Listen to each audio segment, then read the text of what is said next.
Everyone today. Thank you so much for joining us on behalf of the Gateway team. For some of you who don't know Gateway, I want to tell you that it is a one-of-a-kind entity located in Goderich, Ontario, in Huron County on Ontario's west coast. And we're focused on all issues around rural health and how to make our rural communities healthier. So I'm very excited that you have joined us for the first of our lecture series. And I would like very much to introduce you to our first speaker today. Ryan Gibson is our Chair of Rural Economic Development at Gateway. He is an associate professor of regional economic development at the School of Environmental Design and Rural Development at the University of Guelph. And I am thrilled that he is our very first speaker, and we hope to be bringing a number of lectures to you in our, what we have now affectionately started calling it, Professor Gibson, our Hour of Power. So I will turn it over to you to introduce your panelists, and thank you very much for joining us. Gwen, thanks so much for that introduction, and it's a delight to be here, and I anticipate many familiar faces and names that are joining us this afternoon, but also excited to see some new faces and some new names that are joining us for this conversation. Right off the start, I maybe will do a brief introduction for some of the panelists that have joined us for this conversation. You can see their names and their photographs up on the slide there. And so we're joined by Marty Rops, who is a regional manager with Libro Financial Group, with Tom Prout with the Sunset Community Foundation, with Glen McNeil with the Huron County, and also with Louise Wardrop with Oxford Community Foundation. So we're really excited to have everybody here today to share their experiences, their reflections around how we might use rural wealth to create long-term prosperity options for small communities across the country, particularly in our own neighborhoods. So I'm going to start sharing my screen here, and I'm hoping you'll be able to see this without much difficulty. And so let me just pull up. Here we go. Now, are you able to see the full slide? If someone could just give me a thumbs up. Or do you see a whole bunch of notes? You see the slides. Excellent. So, as Gwen mentioned, I have the delight to be a research chair with Gateway for the last 4 years, and it's an organization that I'm incredibly excited to be associated with, as they do a variety of really important activities, have a really important mission, and the drive of the volunteers and the individuals that are working with the organization is just incredible. In addition to that, I'm at the University of Guelph, and I serve as the Libro Professor of Regional Economic Development, and I get to teach and work with graduate students that are interested in the future of rural communities and small towns, and that are looking at issues of community development. This afternoon, we want to do maybe 3 things. The first is I'm going to chat about rural wealth and prosperity, what it is and why we should think about it, why it matters, and how we might think about utilizing it to advance that prosperity of our communities. And then we're going to turn to those 4 panelists who have all sorts of insight, experiences from across rural Ontario, and they'll share some of their insights on this topic. And then at the end, wanting to leave an opportunity for some discussion. And this might be an opportunity that you could put your question in a chat box and type it out. You may also have the opportunity to unmute yourself, and we can just have a discussion around these topics that we've talked about, questions, or if you have any clarification as well. And as we get going, we'll also share some information in the chat box with some online resources that you might be interested in following up, whether it's website addresses for different organizations, other reports, or some other short readings that might pique your interest. So to get started, I'd like everyone to think about this question. And it's a big question. I call it the Lotto 649 of questions for communities. What if your community had all the money it required? It's a big question to think about. But what if everything that your community wanted to do or needed to do, you had the financial resources to do that? So as new ideas emerge, there would be funding to implement those ideas. When adverse events took place in the community, there would be funding to support a response to those events. This is a huge question. And we know that small towns have no shortage of ideas about how to advance the prosperity of their communities. But the biggest challenge often is around how do they fund it? And having access to financial resources can be an incredible barrier that is difficult to overcome. The other question is, what happens if that barrier didn't exist? What could we do if we had all of these funds that we needed to move forward? And this is a key question, a critical question that I've been exploring with colleagues across the country over the last decade to start to ask this question of what if your community had all the money it required? And in particular, I'm also interested in not only the Lotto 649 of questions, but actually, how do we move this forward? How do we actually make this happen? How do we implement this so that small towns have access to funds to support their long-term prosperity, whatever that might be at the end of the day? And so there's a few assumptions that we often hear about, and these come from the local newspapers and national media, and they've been around for many, many years and decades. But we have this assumption that small towns are not considered areas of wealth. We think of urban areas as centers of finance and centers of wealth, and they have shiny glass buildings and all the new toys and the bells and the whistles. And we don't consider small towns to be very wealthy. We also assume that small towns are usually an exporter of wealth. We export agricultural products, we export minerals and timber and fish.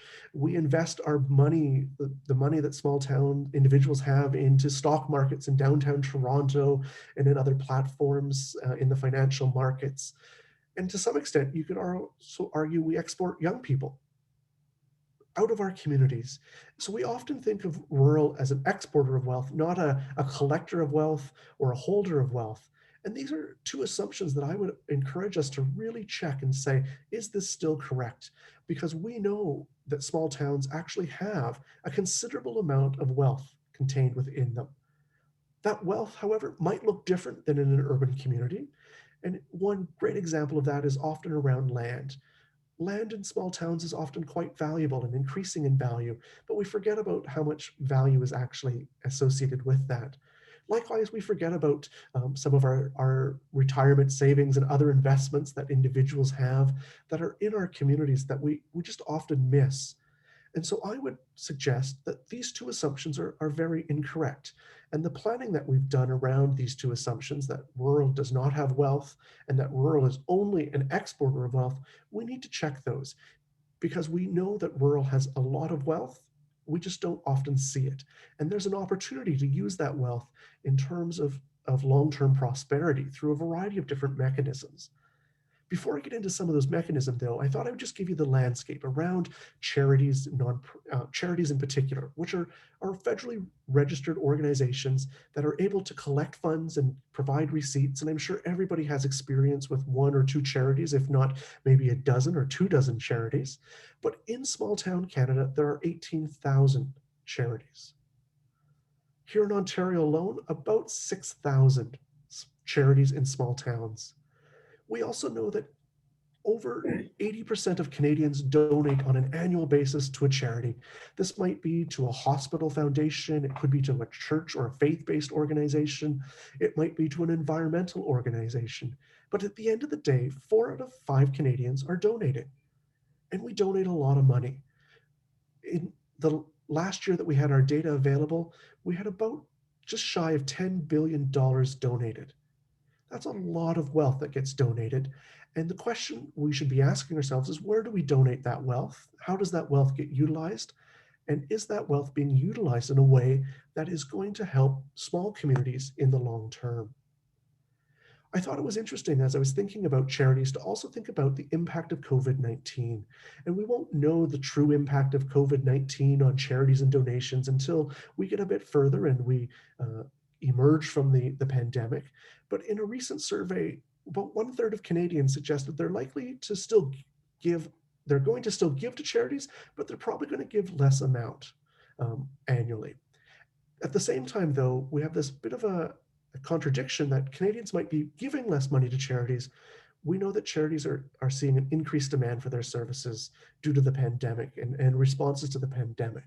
So we have to kind of figure those two out. Just to give you a quick sense, when we look across the country, one of the things that I've been working on is something that probably nobody else is very interested in, but we've been looking at the Canada revenue tax data for charities across Canada for the last 20 years. And so this is just a quick analysis of where are those charities in Canada. And you'll see that in the color that's probably the most interest for myself is the color that is the light green, which is in rural and small towns. And so you can see across all of the provinces, there are charities in rural and small towns. And as I said, here in Ontario, about 6,000 charities. But what's really interesting is that about 18% of our population lives in small towns in Canada, but 22% of all charities are based in small town Canada. So we have an overrepresentation of charities in small communities, which means we've got a number of different vehicles that we might be able to utilize around wealth. The next piece I wanted to share from that data set is these colorful lines, and hopefully everyone can distinguish them. The line that's of interest is probably the red line here, which is the rural and small towns. And this is looking at the average amount of money that is endowed in the millions within small town charities. And you can see the good news is the red line is going up over time, over that 10-year period. So more and more money is being kept in our rural communities. But you'll also see that dark blue line, which is the census metropolitan areas, which are our big urban centers, and the green line, which is the medium-sized cities, is much larger than the rural. So we have an opportunity that we might be able to collect more money into our rural communities, which is exciting, which means we can do more good things. So at the end of the day, as I said, those assumptions we've got are incorrect. We know that rural has wealth, and we know that there are opportunities to invest this wealth. One of the questions is how much is there? And this is a big question that we don't have a definitive answer to, partly because we don't know when people are going to transfer their wealth. And this is, I can think of my own personal story of my parents. When they pass away, they'll probably leave their wealth to my sister and to myself, unless one of us gets written out of the family will, which has been threatened from time to time by my parents. But my parents grew up in small town Manitoba. I don't know when they will transfer their wealth. And I also don't know, so I don't know when they'll transfer it, but I do know that in all likelihood, as long as we're on good terms, 50% of that wealth will probably come to myself in Guelph, Ontario, and 50% would go to my sister in Calgary. At the end of the day, the community where they earned that wealth has the risk of actually seeing that entire wealth disappear. But we don't know when that will take place. And there are strategies that we might think about how to capture that wealth. So the question for small towns becomes, when is that wealth going to transfer? Which is influenced by the age of our communities. It's influenced by where young people decide to live. Do they live in the small town where their parents grew up, or do they choose to move to other areas? And we also don't know how much wealth is in communities. So we have three giant questions that we have to kind of entertain on this front. How much wealth do we have? When will wealth transfer? And where will that transfer of wealth go when it does transfer? And these are questions that we have insights to, but we don't have definitive answers, which makes it really difficult to think about how we might capture that wealth and keep it in our communities. The one thing that we do know about wealth is that wealth is incredibly mobile. We can move money to Hong Kong in the drop of a dime on your telephone. We can move money to Toronto. We can send it to grandchildren. We can make investments in South America. If you're perhaps involved in the stock trading, maybe you've bought GameStop or other silver commodities in the most recent Wall Street activity, the flurry of activities, but we know that wealth is mobile. We also have a lot of evidence to suggest that when wealth leaves a small community, it tends to be one directional. That money tends to leave and it doesn't frequently return to that community. So that means we have a time sensitivity in terms of building strategies to figure out how to capture wealth so that we can invest it and use it in long-term activities that can support the priorities of a community.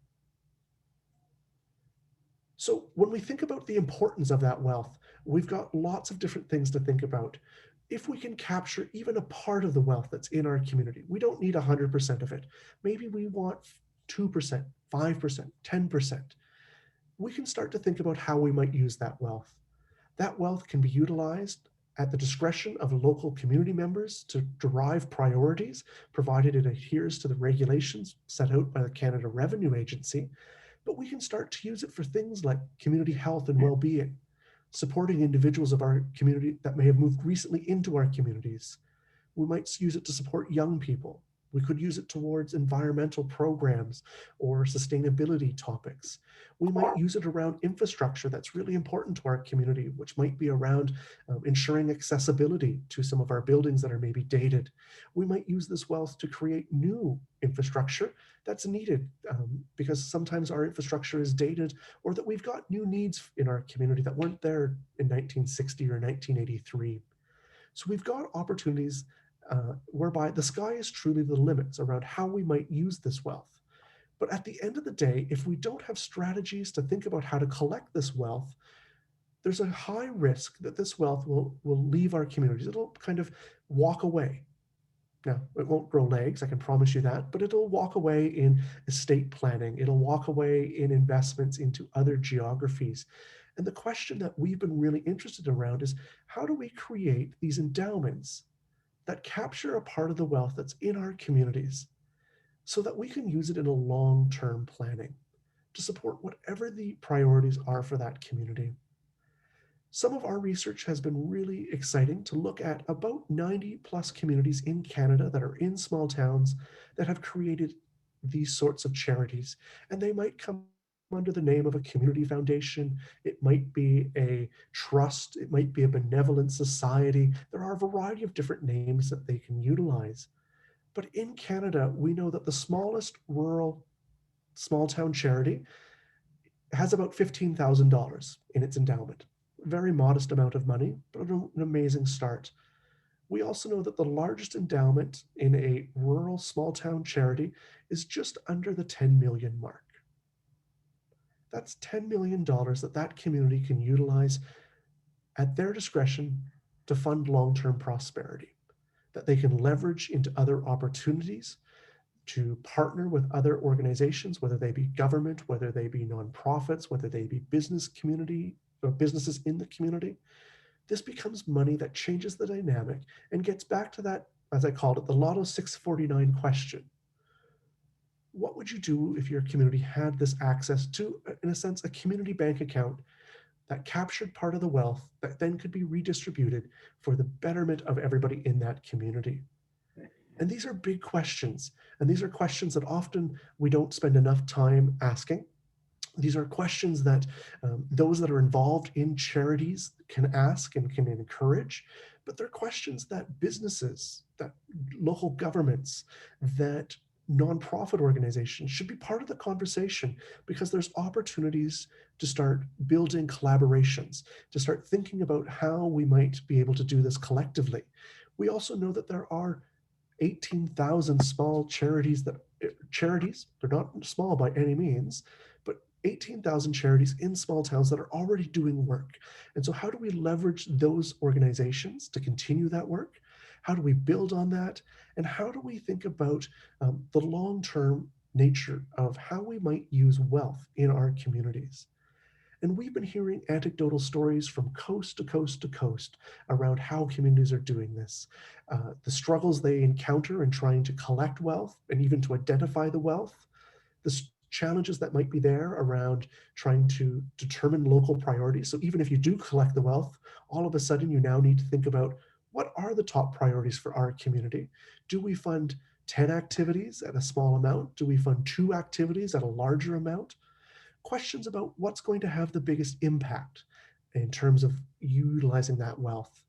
And these are wonderful things to have a conversation about, but they take time. They take some trust. They take a little bit of partnership and collaboration.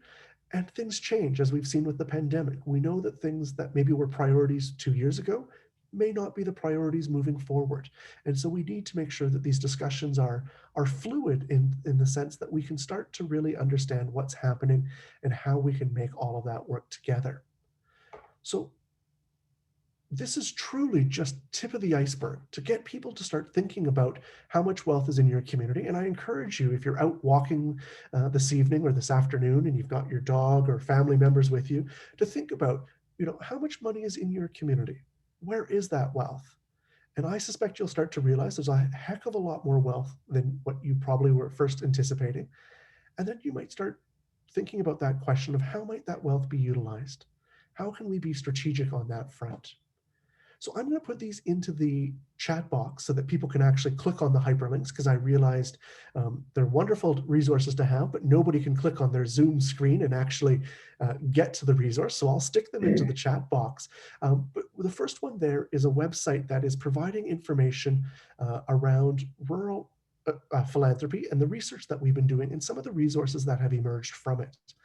The second one is a website recently of an article that was shared through The Philanthropist, which is a magazine that is published that looks at issues related to charities and nonprofits, and started to dive into the question around charities in small towns and looking at these strategies that are already out there and that we don't need to reinvent the wheel, which is the exciting part as well, because we've got many communities and organizations that are doing incredible work. And some of them are here with us this afternoon.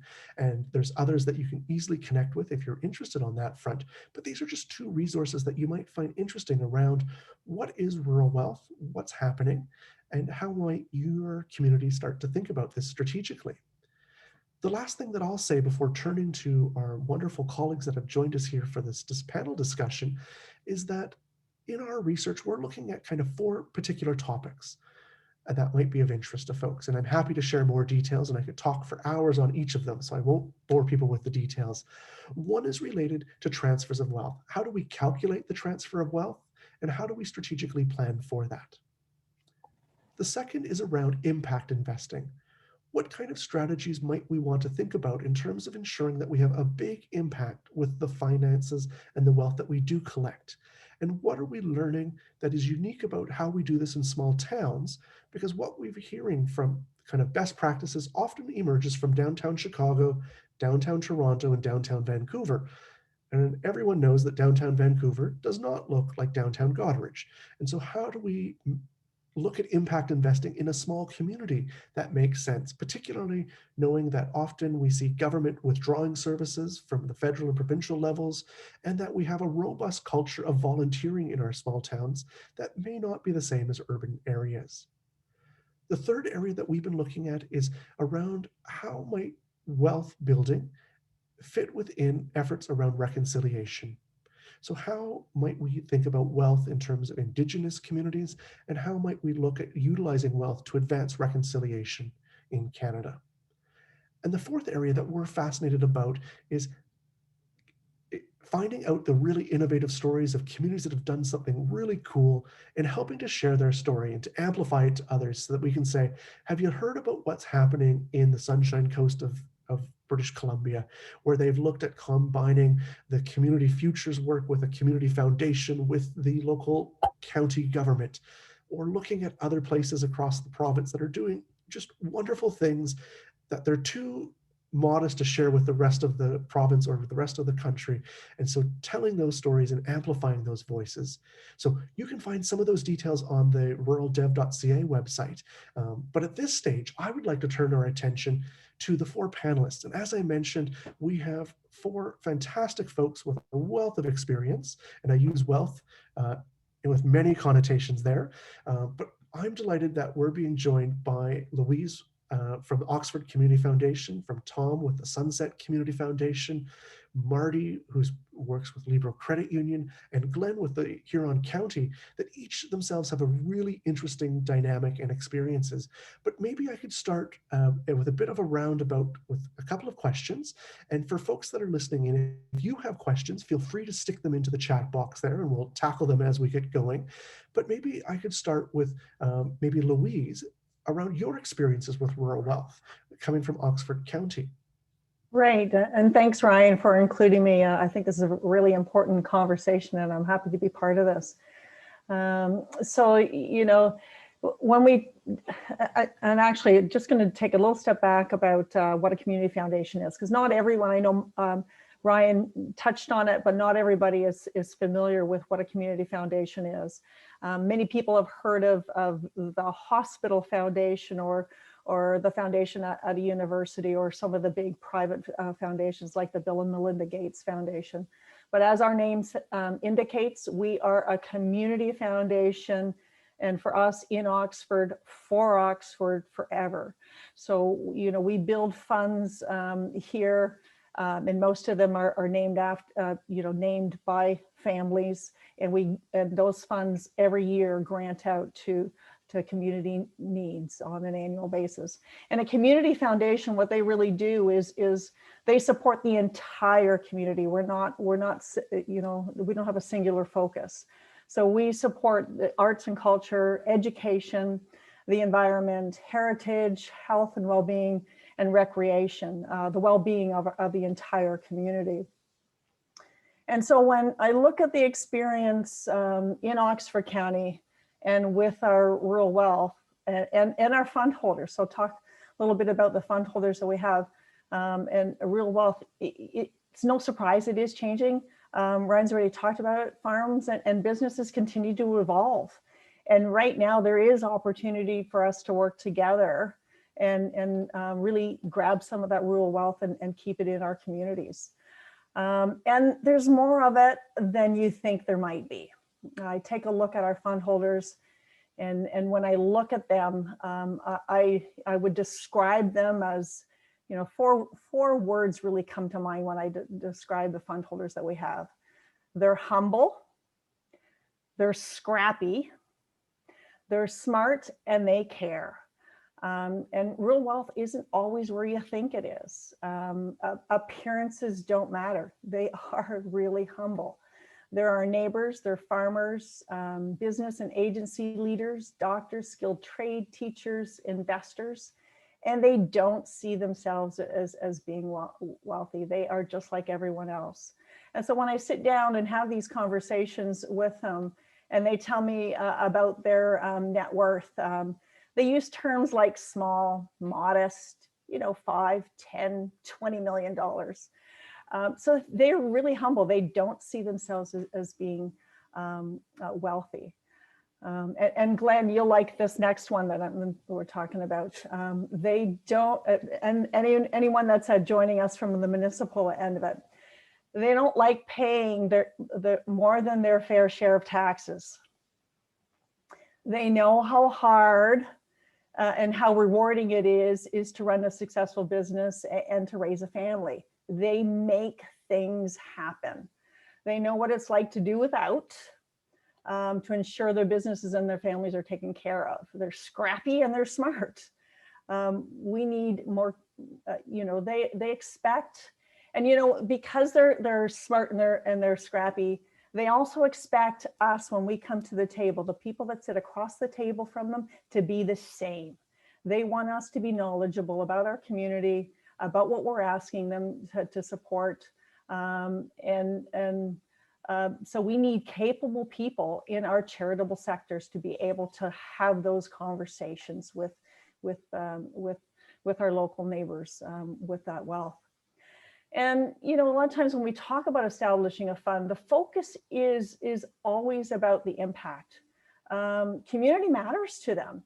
And it's not as much about the name that's associated with the fund. And yes, we've got 30 named legacy funds in our community, and most of them are named after families. And every year grants go out in those family names. But when they come to us and when they set up those funds, they usually come with an idea.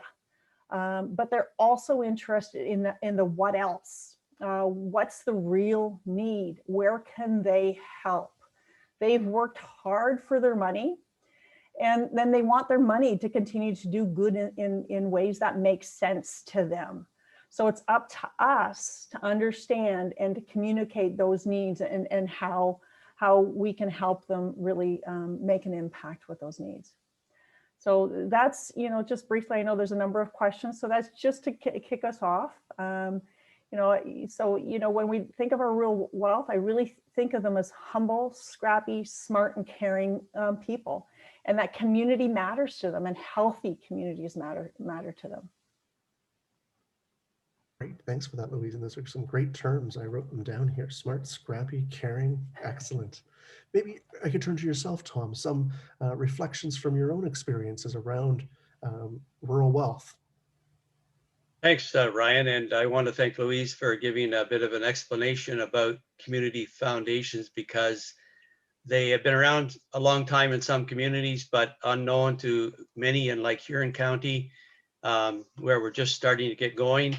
And yeah, so the money that the money that a community foundation has comes from individuals, not from the government.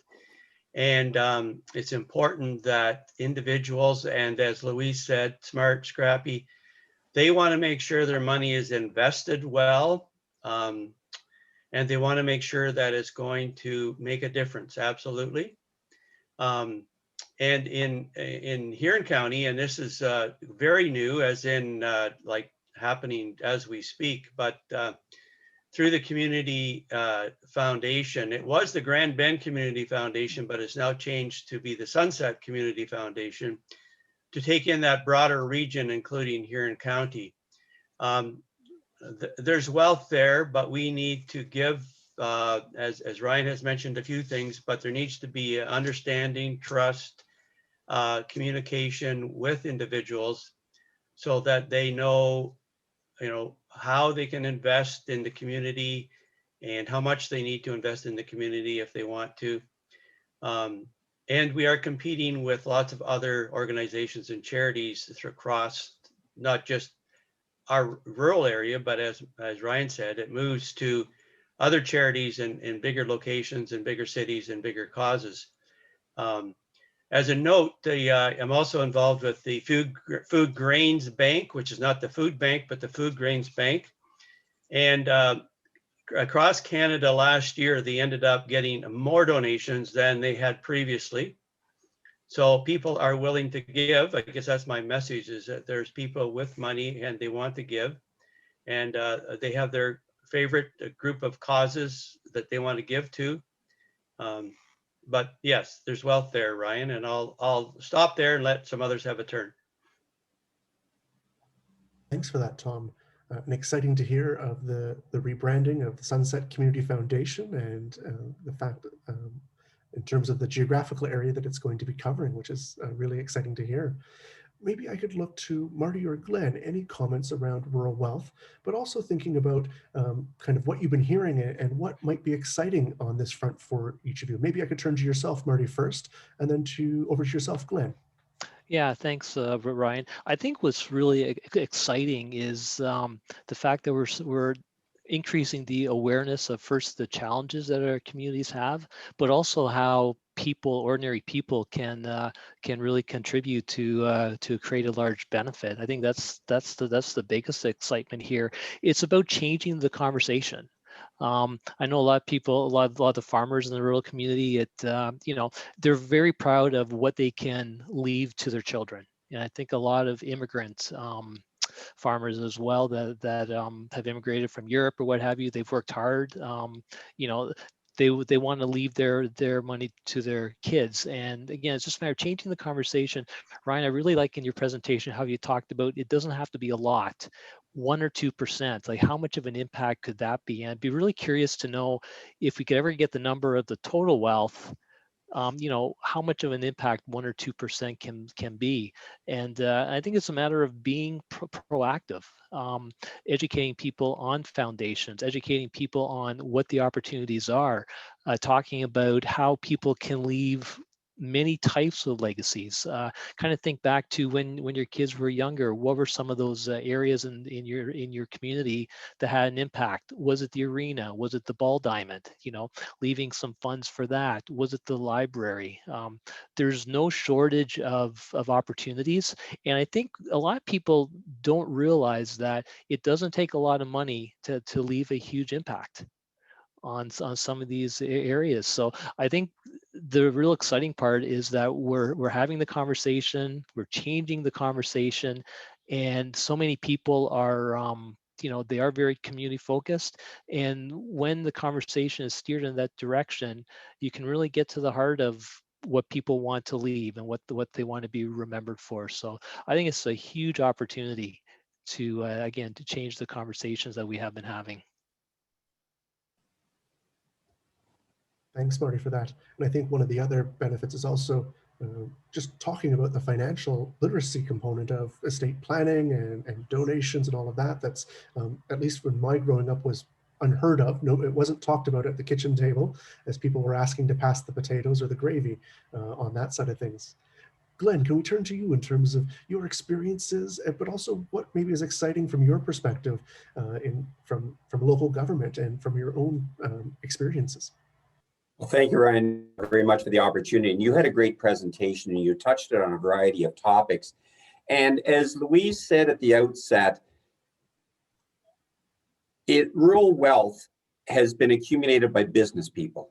So they take a business approach. And people suggesting that I want to pay the appropriate amount of taxes, that's a business approach. And I think we can access that in our conversations with these individuals that have been successful in business. And Tom spoke about the partnerships that are available, and Huron County is absolutely, our residents will benefit, Tom, from that partnership that you alluded to. Ryan, as you commented regarding your parents and transferring their assets at a point in time to yourself and your sister, the numbers have just got bigger in business. So $1 million today is not the same as it was 30 years ago. So in rural Ontario, accumulating $1 million or two in a person's lifetime is significantly different than when my parents started in 1935. For example, with the transfer of money from your parents to yourself and your sister, let's just talk about $1 million. It could be split equally, 500 apiece. Or it could be 400 each and 200 to a charity that would be a legacy in their memory. And if we can multiply that, use a multiplying effect over a number of times, that is a significant contribution to society. And I think everyone wants a legacy. After we're not here anymore, we leave it to our children and our community to carry on our morals and our values. And if we can identify with individuals, I think there's a great opportunity there. Everyone, and it starts with building relationships. It's all about relationships. And if we can do that and communicate the need, I think there's a real opportunity. When you spoke about what if there's all the money needed in a community, I don't think that'd be a good thing. There is a strength in adversity. And any business person that's had some adversity, it makes them stronger and more resourceful. And that's where we're at in our communities. We need to be resourceful, build relationships with individuals that have the mindset to leave a legacy after they're no longer here. That would be a comment I'd make. Yes, those are wonderful comments, Glen. I think there is that an incredible resilience in small rural communities that we often forget about, and that comes to it appears when we need it the most, and it's always there, but we forget about it sometimes and the importance of it. And you're right, that notion of leaving a legacy, a part of that estate, can make a huge difference to communities. And the other piece I would share, I know that from some of my experiences, oftentimes leaving a piece to a charity and the tax receipt that is accompanied with it often allows those that do receive part of the estate to actually receive more of it, because that inheritance tax that others would encounter is decreased through the tax receipt from the charitable donation. So it's another way to think about that notion of how not to give Ottawa tax money on inheritance tax, if that's one of your motivations at the end of the day. Tom, I think I saw you unmute your mic there. No, I just getting ready for your next question. Excellent. Well, maybe on that front, Tom, did you want to kick us off on that? And the question here we'll take before we turn to some of the questions in the chat box is around how might this region, the Huron County, the Western Ontario, Southern Ontario, rural Ontario, whatever we might want to think about the region, how might we kind of approach rural wealth, and what might we want to do with it? But before you answer, Tom, I'll just say to everyone that's listening, if you've got a question and would like to put it into the chat box, please do so. We'll turn to those right after this. But maybe for yourself, Tom, do you want to kick us off? Sure, thanks, Ryan. That's great. That I need to go back to Glen's two comments, or he made several comments, but two of his comments. I agree 100%, Glen, that having unlimited funds is a bad thing for communities. It would only generate more problems than good. And the other comment that Glen made that I would like to sort of turn into a question for Ryan, sharing his personal life with his parents. Will you be encouraging your parents to leave a legacy locally so that the wealth does not leave their community, or at least not all of it? Here I thought as a facilitator, I wouldn't get any of the hard questions, but it's a great question. And on that front, Tom, my family adopted what they call the +1 children model, Yes. Which is very common in Manitoba. It came out of learnings from, I think, Nebraska, where it's first started. And so what they've done is, rather than dividing their estate by 2 children, and I kind of hope that I'm still one of those 2 children when it comes time to execute the estate, they've actually added a 3rd child, quote unquote, which is the community. It's a benevolent society in my hometown, which is the same as a community foundation. And so they'll be leaving funds to that with the notion that it's going to decrease inheritance tax payments, but also that's the community where they raised their family, they had their children, that's where they were begrudgingly coaches for hockey games in the depth of the winter. That's where the greatest things that they've achieved in their life took place. And so they want to make that commitment to that community. So it could be much higher or lower depending if I'm still in the will, I think is the magic question. Well, congrats to your family for doing that, Ryan. My point was that I know of some individuals in our community who are waiting in line for their inheritance, and they're, in my conversations with them, they're not overly prepared to share it. Mm. So there needs to be, whether it's a farm transferring hands, and like Marty said, it doesn't have to be all of it, just a few percentage points would be lovely, because the benefit to a group of Boy Scouts might be $1,500 is all they need, and they think they've won the lottery. But I think it's a need to educate not only those with the wealth, but those that are going to receive the wealth, that they won't be hard done if they give up a couple percentage points. Right. And if I can just jump in there, and I think it was Marty that mentioned it, it really is about changing the conversation. So thinking of who we're talking with, because they're problem solvers. They've run successful businesses. And they still continue to worry about today and tomorrow. So think of today's farmers helping tomorrow's farmers. So think of construction company owners worrying about our future workforce and the need for quality skilled trades, and how to, setting up a fund to be able to support that. Think about, the pandemic has shown us that things change in an instant. So being able to support your community when things do change, that now we know that the isolation and community our support networks are so important, that mental health is important, to be able to include a component of that when they set up their funds.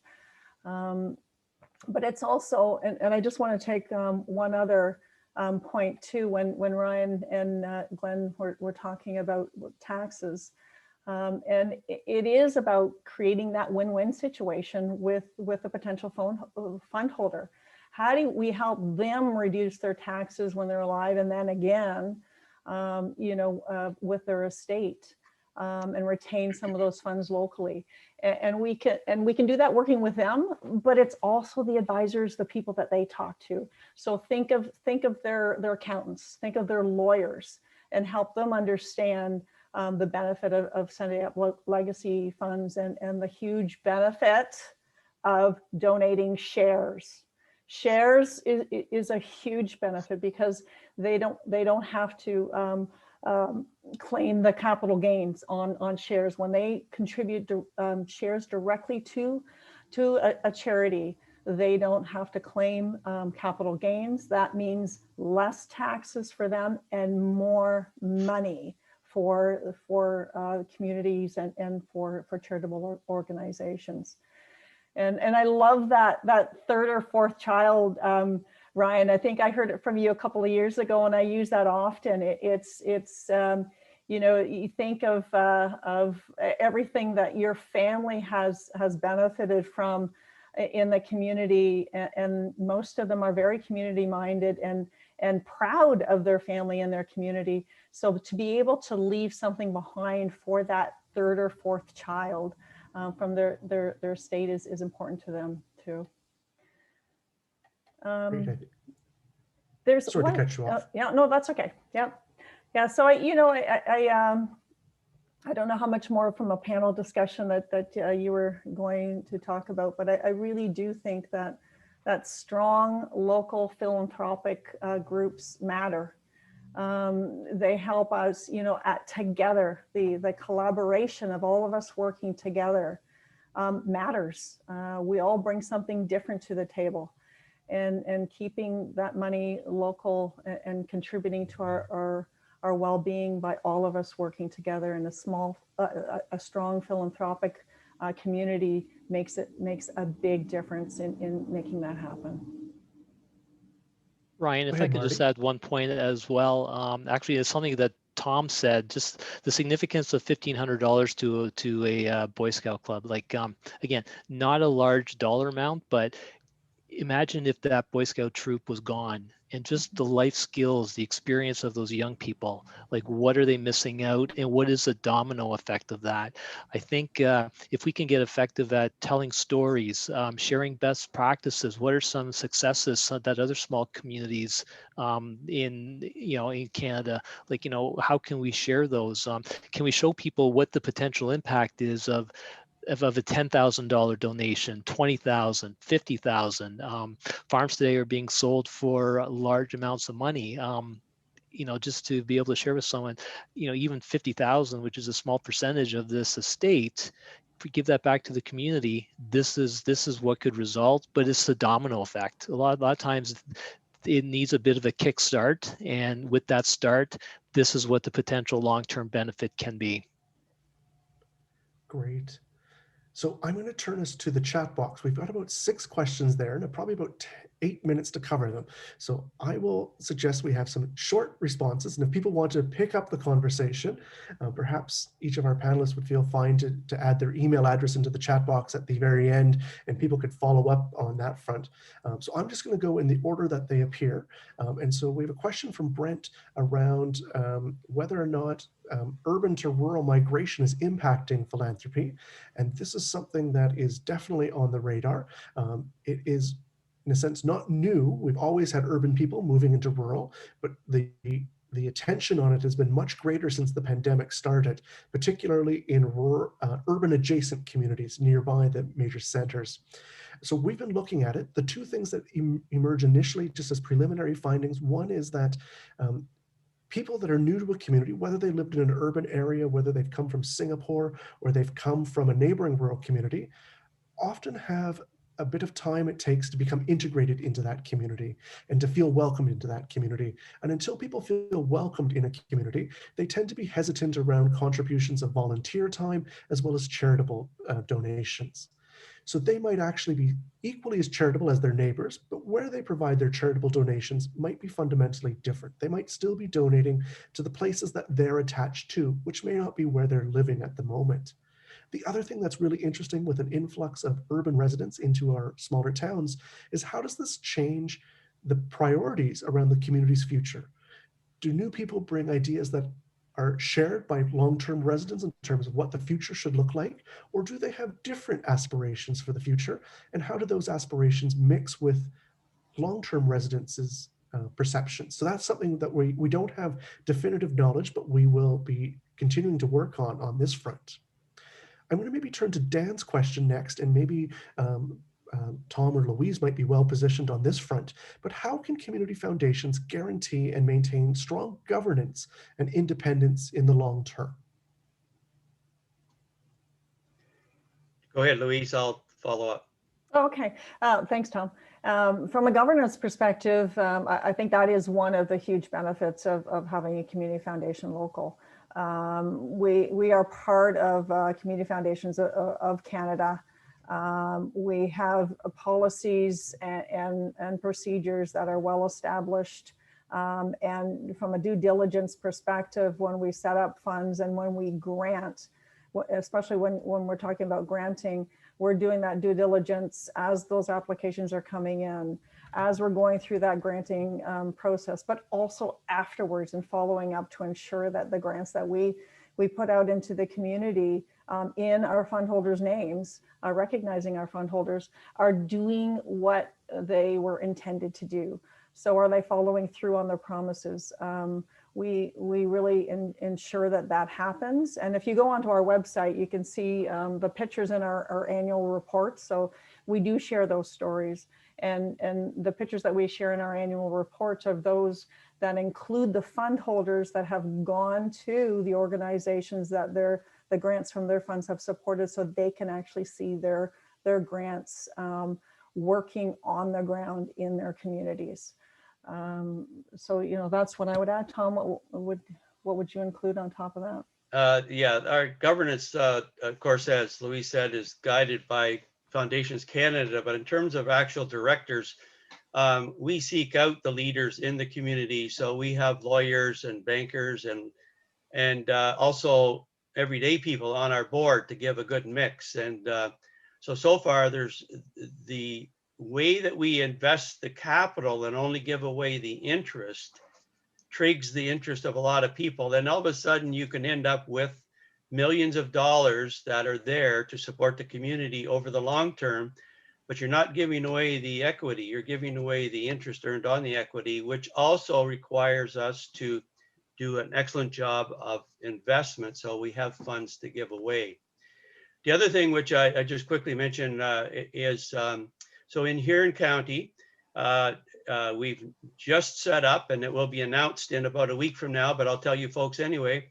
So there will be a Huron Entrepreneur Fund under the Sunset Community Foundation.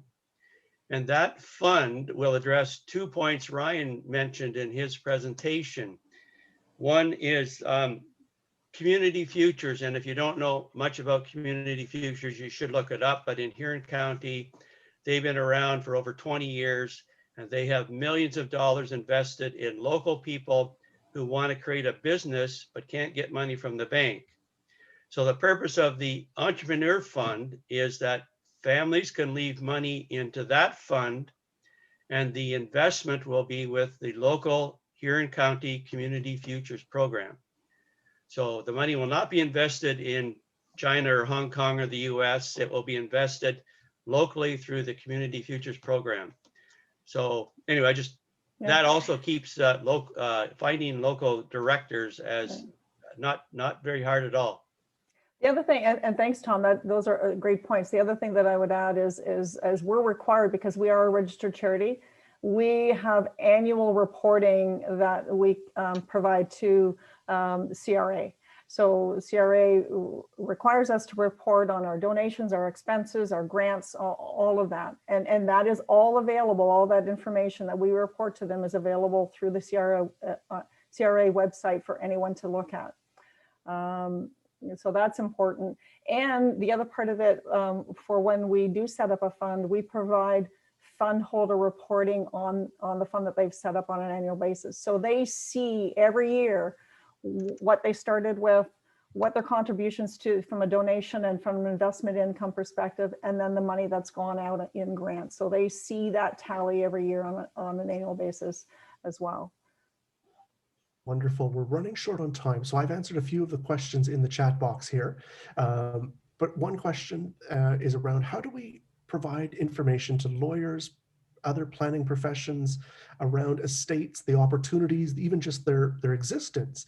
And I'm wondering if people have just a very short response to that in terms of a strategy or some place where people might find more information. I would suggest communicating the community need, because if there's a need in a community, whether it is for a hospital or whatever, if that communication need is made, then I would suggest that individuals, be it lawyers, accountants, whatever, would be very mindful of that, because we all belong in our respective communities. Right. And it is about, you know, what's in it for those lawyers and accountants that we talk to. It's always, you know, who are we sitting across the table from and what's important to them. And for them, what's important to them is supporting their customer. And their customer is that person that, you know, the farmer that's coming to them for accounting or for legal advice. And, you know, and the better, knowing that those customers are very community minded, and being able to provide them with additional resources and recommendations as to how they can continue to support their community in various different ways. Just to quickly add, I think it's sort of off on Glen's point, but all of these groups looking for money all benefit the local community. So we should be cooperating more with each other. So when you're going to talk to financial advisors, lawyers, doctors, whatever, we could be doing that as a group, because whether at the end of the day they donate to one cause or the other, it's still going to benefit the local community. So I think there's an opportunity there, Ryan, for the organizations to work together in some of their promotion and also some of their adventures to professionals, because they have lots of organizations that want support. So if you go as an individual, you're not likely to get as much attention as if you went as a group of organizations. Perfect. These are And that's- really and great that's- oh, sorry. responses. And I think there's lots to be said, but I think we're running out of time. So I'll maybe turn it back to Gwen on this front. Well, this has been absolutely amazing. Thank you. This was, Ryan, as we talked, an hour of power, right? I mean, and it just sounds to me like the conversation could go on in a big way here. This is the tip of the iceberg. So a big thank you to you, Ryan. Thank you to the panelists, our production team here. And you did give us time to dream. As a community person, to dream about what could happen if we had more funds in the community. And as a charity, Gateway is a charity, and I know exactly, well, maybe I don't know exactly, but I feel that I know how powerful a large donation to our organization and how much we could help. So yeah, I can dream both ways. As a community person, what I'd like to see in the community, in our community, and as a charity for sure. This has been so. This begins a conversation, and I think we must bring everyone back again for another hour on this. And thank you to all the questions. You've strengthened our network and support system in just bringing this knowledge to our community. So big thank you. And thank you to Gateway. Well, continue on. I just want to promote next month where Dr. Ken Milne, an Emerge doc, and one of our chairs in rural emergency medicine is going to debunk some of the COVID myths. So I think, and he's certainly equally wonderful presenter as you are, Ryan. So I'm excited for our series, and I hope you'll tell all your family and friends to join us for this hour, the first Tuesday of the month. So thanks to everyone. Thanks for the opportunity.